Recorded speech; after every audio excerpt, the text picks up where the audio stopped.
सहाफ़ी तज़किया शाहज़ेब खानज़ादा साहब ने हमें ज्वाइन किया है। शाहज़ेब साहब, जिस तरह से अभी हामिद मीर साहब कह रहे हैं कि इस फैसले से ऐसी रिवायत कायम हुई है जिसको डेमोक्रेटिक कहा जा सकता है, दूसरी जानिब अली ज़फ़र साहब का ये कहना था अच्छा फ़ैसला है। दो चीज़ें से इस्टेब्लिश होती हैं कि एक तो जो अदलिया है वो कानून की तशरीह करेगी और साथ ही साथ आइनी तरमीम के ज़रिए ये होना चाहिए था, आइन के अंदर रहते हुए कानून को बनाना चाहिए था, वो पार्लियामेंट का काम है। तो आप इन दोनों चीज़ों को कैसे देखते हैं? देखिए जी, एक तो जाहिर है बहुत अहम फैसला है और अली ज़फ़र साहब की बिल्कुल यही पोजीशन थी कि आईनी तरमीम के जरिए कर दीजिए, ना कि कानून साजी के जरिए, वरना जो बुनियाद है इस कानून साजी की उससे अली ज़फ़र साहब भी इत्तफाक कर रहे थे कि जो सुप्रीम कोर्ट में रिफॉर्म्स हैं उसकी बहुत ज्यादा जरूरत है। अब ये जो फैसला आया है, देखिए इसमें सबसे पहले तो तारीफ बनती है जिसमें काजी फाइजा साहब की, क्योंकि हमने इफ्तिखार चौधरी साहब के बाद खासतौर पर फिर हमने देखा कि कैसे कैसे चीफ जस्टिस आए, जिसमें जस्टिस साकिब निसार जैसे भी चीफ जस्टिस शामिल थे, फिर जस्टिस आसिफ सईद खोसा, फिर उमर अता बंदियाल, जो इख्तियारात को अपने हद तक मरकूज करने के माहिर थे, इख्तियारात देने को तैयार नहीं थे, इस हद तक देने को तैयार नहीं थे कि बाद में अपने साथी जजेस पर भरोसा करने को तैयार नहीं थे और ना फुल कोर्ट का इजलास बुलाते थे, ना फुल कोर्ट बनाते थे। हम ख्याल जजेस का कॉन्सेप्ट जहन में आया, यानी कि अदलिया की आज़ादी अदलिया के अंदर से मुतासिर हो रही थी, मगर एक चीफ जस्टिस आते हैं जो अपने इख्तियारात देने के लिए राजी थे, वो एक फुल कोर्ट बनाते हैं, आते ही फुल कोर्ट इजलास बुलाते हैं, बराह रास्त नशरियात करते हैं और समाअत के दौरान इस बात पर इसरार करते हैं कि भाई मैं नहीं बनना चाहता मास्टर ऑफ द रोस्टर, मैं तैयार हूं इस बात के लिए कि मेरे इख्तियारात को दिया जाए। और उसके बाद ये फैसला आता है और इस फैसला 10-5 से आता है, तो वो जजेस जिन्होंने मुस्तकबिल में चीफ जस्टिस बनना है और जिन्होंने इसके हक में फैसला दिया, जिसमें जस्टिस मंसूर अली शाह साहब शामिल हैं, जिसमें जस्टिस याया अफरीदी साहब शामिल हैं, वो भी तारीफ के मुस्तहिक हैं, क्योंकि मुस्तकबिल में उन्होंने अपना ये जो राइट है कि वो मास्टर ऑफ द रोस्टर होते, वो मुतल्लिकुल अनानियत होती उनकी, उनका पास पूरा का पूरा इख्तियार होता, उन्होंने अपना इख्तियार पार्लियामेंट को दिया है। पिछले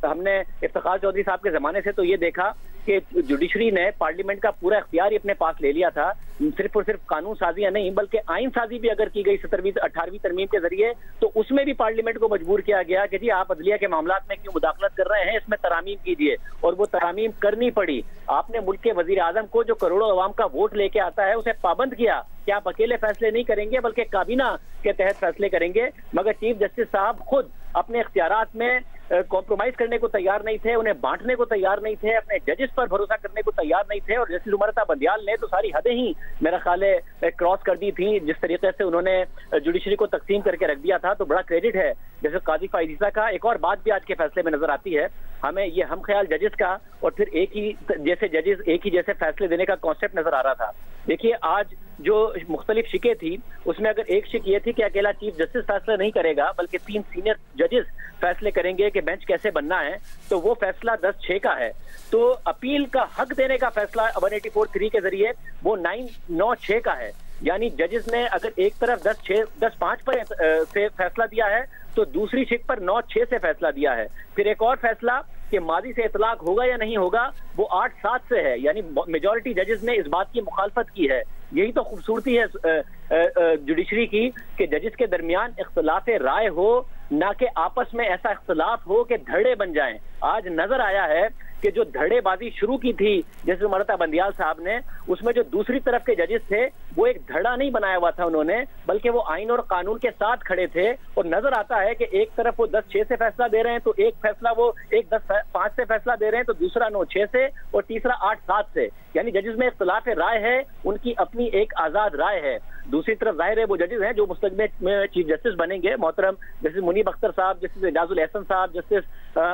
आयशा साहिबा, वो समझते हैं कि चीफ जस्टिस के पास ही इख्तियार रहना चाहिए था और ये इख्तियार पार्लियामेंट को नहीं है कि वो इस हवाले से कानून साजी करती, बल्कि ये इख्तियार खुद सुप्रीम कोर्ट को है कि वो अपने कानून बनाती और उनमें तरामीम करती। मगर मसला ये है कि जस्टिस मुनीब अख्तर साहब ने पहले भी जजमेंट में लिखा था कि चीफ जस्टिस के जो इख्तियारात हैं उनमें गौर होना चाहिए, मगर जस्टिस उमर अता बंदियाल साहब ने ना कभी फुल कोर्ट का इजलास बुलाया, ना इनमें तरामीम करने की कोशिश की। तो एक ऐसी सूरत हाल पैदा हो गई थी जिसमें सुप्रीम कोर्ट खुद अपने जो रूल्स थे उनमें तरामीम करने को तैयार नहीं थी, पार्लियामेंट को तरामीम करने नहीं दे रही थी, पार्लियामेंट कानून साजी करती थी तो उसे स्ट्राइक डाउन करती थी, अगर आईनी तरमीम भी करती थी तो उसमें मुदाखलत करती थी, वो हुकूमत को काम करने नहीं देती थी। आज हमें सुप्रीम कोर्ट से बाकायदा तौर पर 10-5 की अक्सरियत से एक फैसला मिला है, जिसमें पार्लियामेंट की सुप्रीमेसी को माना गया है, जिसमें पार्लियामेंट की बालादस्ती को तस्लीम किया गया है। एक चीफ जस्टिस और मुस्तकबिल के 2 चीफ जस्टिस अपने इख्तियारात अपने साथी जजेस के साथ, जो कि सीनियर हैं, उनके साथ शेयर करने पर तैयार हुए हैं और पार्लियामेंट की कानून साजी के जरिए तैयार हुए हैं। मेरा ख्याल है बड़ा अच्छा दिन है मुल्क के लिए। शाहजेब साहब, बहुत शुक्रिया। हम